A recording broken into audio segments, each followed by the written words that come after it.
ได้เอาข้าวให้เพื่อนกินแล้วว่าช้างนะได้กินข้าวหรือเปล่าได้กินแล้วโอ้ดีเราได้กินแล้วก็ดีข้าวเล็กน้อยไปใช้เบิร์ดเดี๋ยวนี้เขาไปเพื่อนทำงานมันไปตั้งน้ำบ่เลยโอเคอันนั้นก่อนกินน้ำก่อนกินน้ำลายย่านเป็นช็อกต้องกินน้ำตัวสัตว์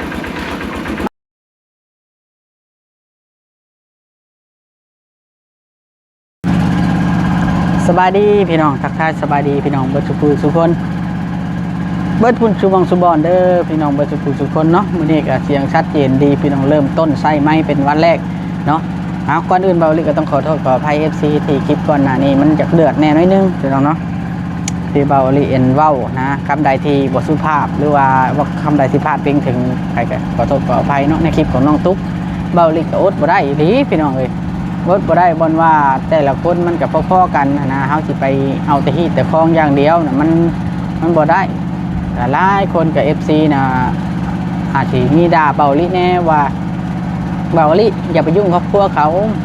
ก็คนสื่อจะเฮามาอยู่นี่ตลอดเนาะครอบครัวเขาก็ต้องได้ยุ่งตลอดนั่นแหละพี่น้องเพื่อนชาลานแป้นกับเฮาเป็นสะพานบุญในเพิ่นเฮ็ดจนแล้วจนทั่วพี่น้องที่บ่ให้เฮาออกความคิดเห็นจากนี้เป็นไปบ่ได้และอีกอย่างพี่น้องเนาะเฮาเห็นนางตุ๊กนะมันให้ซุมื้อเฮาในฐานะมนุษย์คนหนึ่งเฮาอยากออกความคิดเห็นอันนี้ก็ออกความคิดเห็นให้ FC ฟังว่าเฮาคิดในมุมมองใดมุมมองของเฮาก็คือแต่ละคนน่ะมันบ่มีไผดีลื่นไผล่ะแม่นอยู่ว่าทางฝ่ายชายเขาเจ้านะบ่มาขอมาแต่งแต่ว่าเขาก็เคยมาขอแล้วนั่งตะหมอบตอบขาเอาการจัดตั้งมาจนอ่านเป็นลายลักษณ์อักษรเนาะแต่ว่าในมุมมองนึงก็คือบัตรอันนั้นเด้บัตรนี่สมมติว่าน้องแต่เด้น้องแต่ก็คือยังไม่ได้ขอได้แต่งหลายชิมาให้แต่ผู้หนึ่งผู้เดียวนะมันบ่ถือพี่น้องเลยเนาะอันนี้นะเฮาจักลักก็คือเบาลิอีตนนางตุ๊กยังน้อยแล้วก็คนค่อนข้างจะบ่เต็มบาทแน่เล่าละกินฮอดผัวเล่าละให้ซุมือเฮาสิมาเอาแต่ว่าเขาบ่มาคันเขามาเขาก็มาน่ะเขาก็อยู่ซื่อๆกับเขาก็ยังบ่มีข้าวสิมาแล้วพี่น้องเนาะผัวแล้วนะก็จะเห็นใจกันแล้วคือบ่มาคือบ่พาอ้ายน้องมามันบ่แม่นว่าจังซั่นเป็นคนบ่ถูกกันเนาะคนบ่ถูกกันละคันที่ให้อันน้องตุ๊กเมื่อโลดนี่มันก็บ่ถูกอันที่ว่าเบาลิเว้าบ่จอยนี่ต้องเมื่อส่งน้องตุ๊กแล้วแหละอันพาพี่น้องจะคนนึงเรื่องนั้นเมื่อแหละมาว่าเมื่อเว้านํกันดีๆว่าเป็นจังไดดองเอ้ยมันฮ้อนมือฮ้อนยามละใดพอไปตกไปแต่งกันแล้วล่ะบ่คันสมมุติเมื่อเว้าในทางที่ดีแบบนี้ทางนั้นก็ต้องเว้าในทางที่ดีแล้วก็เลื่อนไปเพราะว่ามันสามารถเลื่อนได้เด้ทางนั้นเขาก็บ่ได้แม่นเด็กน้อยเอาบ่ได้พร้อมทั้งผัวบ่ได้พร้อมทั้งนั้นแต่ว่าต้องเฮ็ดเป็นระบบเฮ็ดใดก็ได้เพื่อบ่ให้เขาแยกจากกันสุดท้ายคันแยกจากกันสมมุติว่าเนาะมันแยกออกจากกันเฮิงแหละแต่ละคนน่ะมันบ่ยอมกันนะครับแม่นอยู่น้องตุ๊กน่ะคือบ่รักศักดิ์ศรีตัวเองเนี่ยศักดิ์ศรีเนี่ยมันเบิดตั้งแต่แล่นไปอยู่น้ำเขาตั้งแต่แรกพุ่นตั้งแต่แล่นไปอยู่น้ำเขาตั้งแต่น้อยมันเบิดแต่ตอนนั้นแล้วศักดิ์ศรีอันนี้คือความเป็นชีวิตจริงความเป็นชีวิตจริงแล้วพี่น้องเอ้ยเนาะเมื่อชูเอาลูกเมื่อชูผัวชูแม่พ่อปู่แม่ย่าเลี้ยงช่วยกันเลี้ยงลูกนะเฮ็ดได้ลูกมันสิใหญ่แบบมีคุณภาพช่วยกันเลี้ยงกับผัวแนวใดมันสิบ่ขาดความอดบุญแนวใดมันสิบ่อัน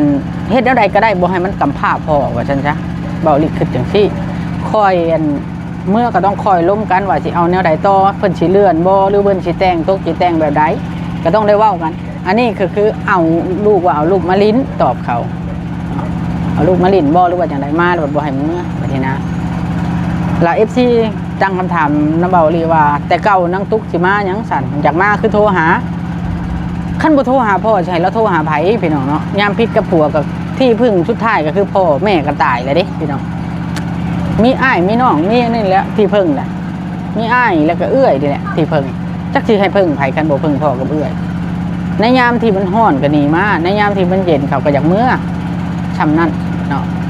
แล้วบ่มีไผนั่นเนาะอันนี้ก็เบาลีก็ขอโทษขออภัยถ้าเว้าผิดพลาดเนาะ เขาก็บ่ได้ตั้งใจขี้เดือดปานนั้นแต่ว่ามันก็เขาต้องเบิ่งได้พี่น้องสถานการณ์คันสิว่า FC สิว่าเขามีเหตุผลมีคู่คนเหตุผลพี่น้องแล้วก็เบาลิกับทีมงานเนี่ยมายุ่งเรื่องของเขายุ่งแท้ยุ่งแต่แท้เพราะว่ามันเป็นที่สนใจของ FC แล้วก็เป็นที่สนใจของผู้รักผู้ใหญ่เพิ่นว่าเขาสิเอาว่าใดกับชีวิตนะต่อพี่น้องอันนี้ก็ต้องเข้าใจน้ำกันเนาะภารกิจเฮาก็มีตลอดพี่น้องเนาะภารกิจเฮาก็คือมื้อนี้เจาะน้ำมาเจ้าเทืองเจาะน้ำเจ้าเทืองเฮากับไปถ่ายแน่บ่ถ่ายแน่เพราะว่าเป็นหยังมันเสียงมันค่อนข้างจะดัง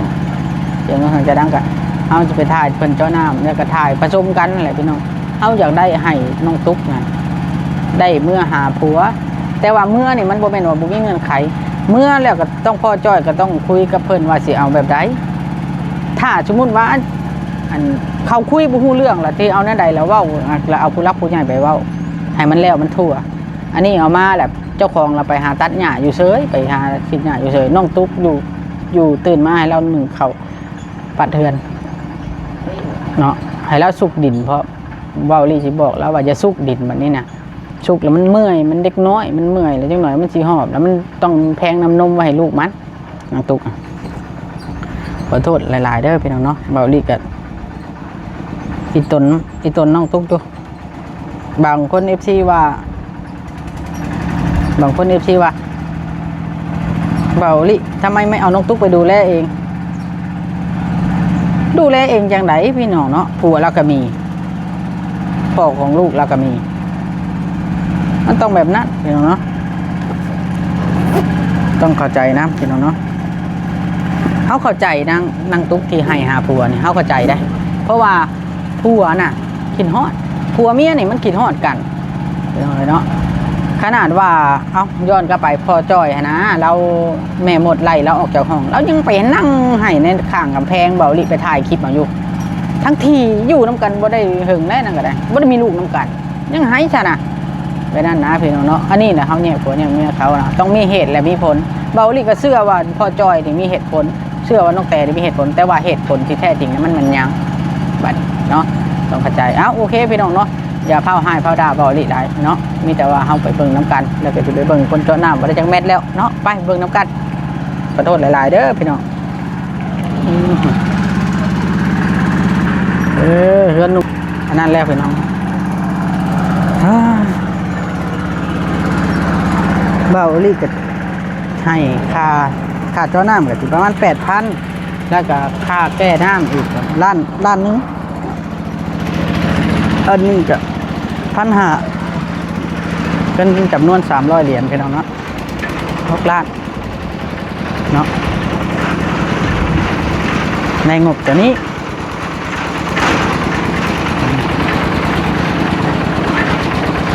เราได้จากแมทแล้วเดี๋ยวถูกย่างบนสร้างก่อน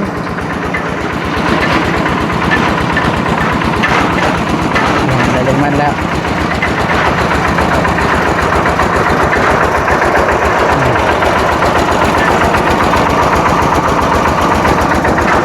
ได้จากเม็ดได้จากดาบแล้วจากดาบได้จากดาบเลยเช้าเป็ดโอ้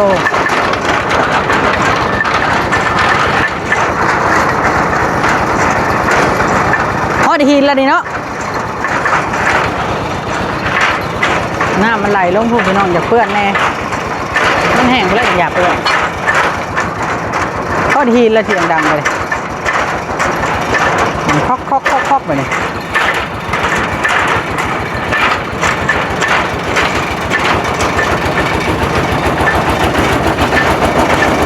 โอเคพี่น้องเนาะสบายดีชาวเทืองเอานั่งก่อนได้28 เมตรล่ะ30 ปลายคือของปลาแก้วก็โอเคแล้วเนาะถูกจ้ะจำนวนเงินที่เพิ่นฝากมาเจาะน้ำนี่ 9,000 กว่าบาท 9,000 บาทลาค่อยกะอันนั้นเนาะได้ค่าเจาะน้ำกันไป8,000เห็นไหมเงินจำนวนนี้นะแล้วก็ให้ค่าน้ำอีกบัดนี้ ล้านหนึ่งกับ1,500นั่นบ่ฮะล้านหนึ่งต้องลืมใช่ไหมใช่นะหลงว่าเจ้าของบ่มีไม้คือเก่า จะเลยแบบนั่นนะเงินกับพ่ออยู่พอดีพ่อเลยพอดีพ่อกับพ่อบ่แห้งบ่ได้ข่อยต้องได้เอาเงินส่วนอื่นมาตื่มน้ำอีก เฮ้ย เพราะว่าเงินมันนั่นเด้มันจำกัดเนาะในส่วนนี้มันเป็นส่วนได้มันเป็นส่วนเงินแต่ละส่วนนะมันต้องแยกเลยเพราะเงินส่วนที่เพิ่นฝากมานี่300นี่ค่าเจ้าน้ำโดยเฉพาะค่าเจ้าน้ำจ้างค่าเจ้าน้ำค่าแก่แล้วเขาต้องให้ได้ให้เพิ่นล้านหนึ่งคือเก่าเพราะว่าเขาเคยให้เพราะไอ้หมานแล้วก็เอาเงินเอาคำให้ลูกเจ้าซื้อขนมแน่เวลาเราช่วยกันแม่นบ่ โดยจะให้อยู่ ได้เอาข้าวให้เพื่อนกินแล้วว่าช้าง สั่งนะ ได้กินข้าวหรือเปล่า ได้กินแล้ว โอ้ดีเราได้กินแล้วก็ดีข้าวเล็กน้อยไปใช้เบิร์ดเดี๋ยวนี้ เขาไปเฮือนประมาณมัน ไปตั้งน้ำบ่ โดย โอเคอันนั้นก่อนกินน้ำก่อนกินน้ำหลายๆย่านเป็นช็อกถ้าบ่กินน้ำ เอ้าชัวสัตว์ เป็นช็อกได้บ่กินน้ำ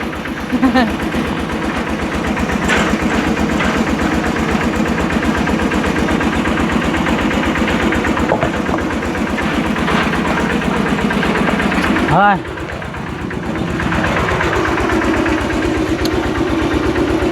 ที่จบเนาะดีใจอีกบโดนกันน่าจะแล้วอยู่ดอกเพราะว่ามันเจาะเบิ้ลด้ามเทียมนะมึงก็ย่าล่ะไปเก้ากันเจาะแล้วเขาก็มีโอกาสเขาก็เทนั้นไว้แบบนี้เนาะเทติดแทนปูนไว้เนาะสิบ่ได้ไปแก้วน้ำหรอตีบ้านนี่ นั่นแหละไม่ได้ไปแก่ จะดูยอกอยู่ตี ดู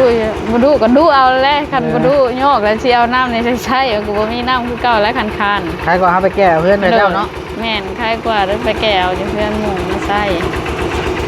แก้เอาเพื่อนหมู่นี่บุคือยอกเอาเพื่อนตัวเองไหมพอดีละเขานั่นอยู่หันเจ้านั่นอยู่หันก็พอดีหาแนวมาปลูกแต่พูนเลย โดย พอดีเลย หามาปิดมาปลูก เอายังมาปลูก กับพริก เจ้าพูดเอาแล้วผมมีเนาะ ไม่ได้หัวแล้ว ถ้าเจ้าเห็ดหัวนี่พูดดีย่างเลยนี่ ย่างอะไรเลย รถล่างเข้ามา ย่างว่าอุกอยู่คันคอยตันหัวเห็ดหัวนี่ย่างน้ำรดน้ำล่างเกินสิไปสิมานี่แล้วคัน บอกพาตันจังหน่อยก่อน บาดเพิ่นไปเพิ่นมาบาดเพิ่นอยากเลี้ยวรถเลี้ยวล่างนี่ก็สิยากแหละ นั่นแล้วมันต้องยากอยู่แล้วเมื่อใดก็ได้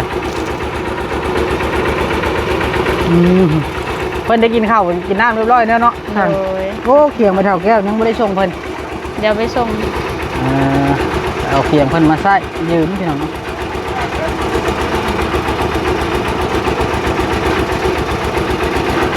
ยืมเขียงเพิ่นมาใส่เราเพียงบ่มีเขียงบ่มีเขียงบ่ มีเขียน ช่วงนี้เขาบ่ได้ตัดส่วนไม้ถิ่มบ่เนาะไปเอาส่วนไม้ช่วงนี้มาเฮ็ดส่วนไม้ชั้นๆนะมาเฮ็ดเขียงก็ได้แล้วคักแล้วล่ะ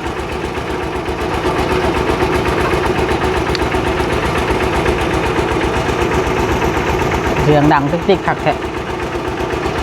ถือว่าเอาทีมงานเดียวกันเลยเจาะน้ำนี่เดี๋ยวชี้ขักทีมงานเดี๋ยวชี้ว่าเอาทีมงานนี่ดีเพิ่นว่านะ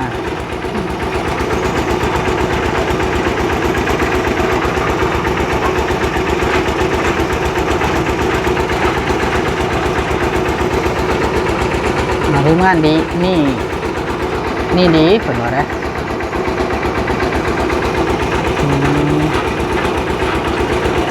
เจ้าตากแล้วเจ้าโจมไปบ่กลางคืน อันนี้นะ แม่โจมไปใช่บ่ แม่ ตา ตากแล้วก็โจมปิ่นเทิง มาโจมเอา เมื่อคืนนี่นอนตะล่างมันฮ้อน ฮ้อนแห้งอะไรเมื่อคืนนี่ ฮ้อน เนาะ แห้งอยู่เทิงมานอนบ่ได้ ฮ้อนแล้วเหนียวพร้อมก็ น ฮ้ อ อน นตะล่างเมื่อคืน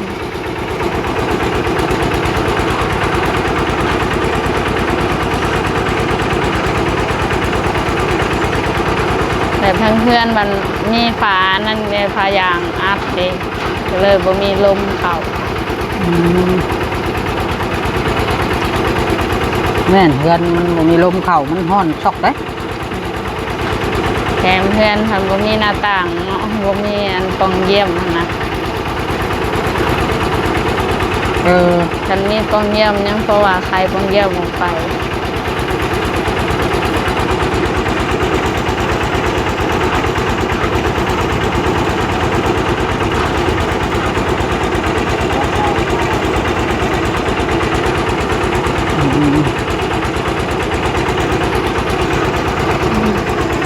ดีเจ้าเรื่องเลยดีใจน้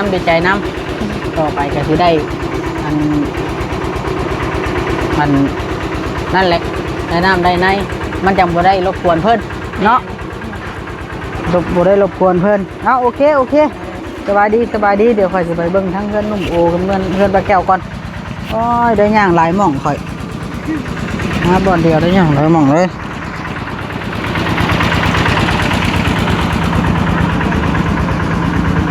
ใช่ล่ะเอ้าพอแพทย์เด้แพทย์บ่ไปน้ำขี้ข้านแห้งเนาะไปถามกันเด้ถามพอแพทย์ให้รู้เรื่องก่อน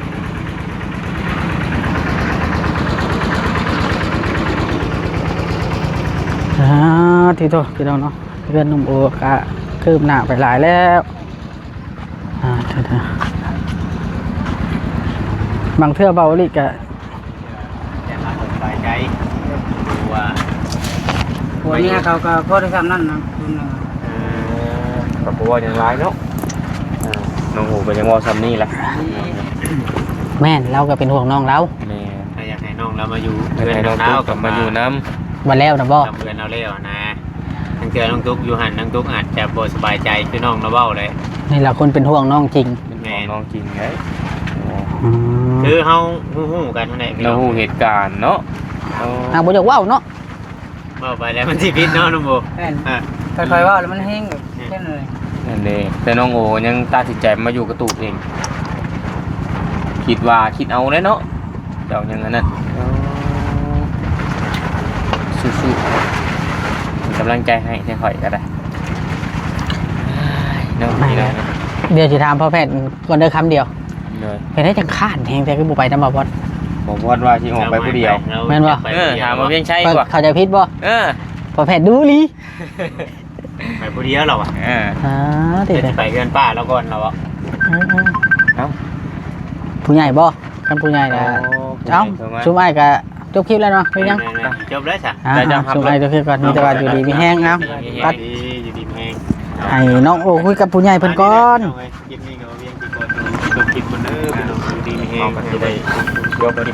การบรรทัดชนไม้ออกแล้วที่เอาไปเฮ็ดเคียงได้ป๊อดเตะใหญ่แห้งใหม่หน้า15บ่เว้นรับสั่งแต่โน่นย่างบ่วะแม่นไม่บ่ลาวบ่อันนี้นะชื่อน้ำบ่ลาวว่าอยู่นาบ่ลาวอันนี้ไหนแม่นนาที่5บ่ได้เบิดบ่ไม่น้อยเดียว1กองก็เหยาะอยู่เนาะไม่นาพุ่นแล้วบ่เสาเนาะจะมีสร้างว่าไม่เขาแก้มาเป็นรถพ่วงเนาะตู้เจ้าว่าเช่นไรนี่ตั้งแล้ว4-5 แสนบ่รู้หรือปะแพงไหนอยู่ได้กินไหนสร้างว่าแม่ละ76 42บ่400,000หน้า15เอ้าได้บ่เจ้าว่ะจักบ่ค่อยถามมานะจะแถวบ้านนั่นพี่นี่ขนาดหน้า13มันก็ยัง400,000ปลายเลยเด้อันนี้หน้า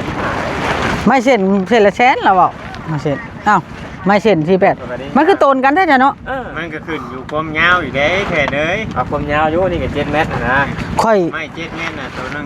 4,800ค่อยสงสัย7 เมตรอันนี้ก็7 เมตรอันนี้421หน้า15พอชื่อเล่นเนาะเอ้าก็ยังหรือว่ามันหลายแฮงแล้วมันนั่นบ่เจ้าว่าจังว่ายันเปิดทางบอลมันหน้า25ปกติอยู่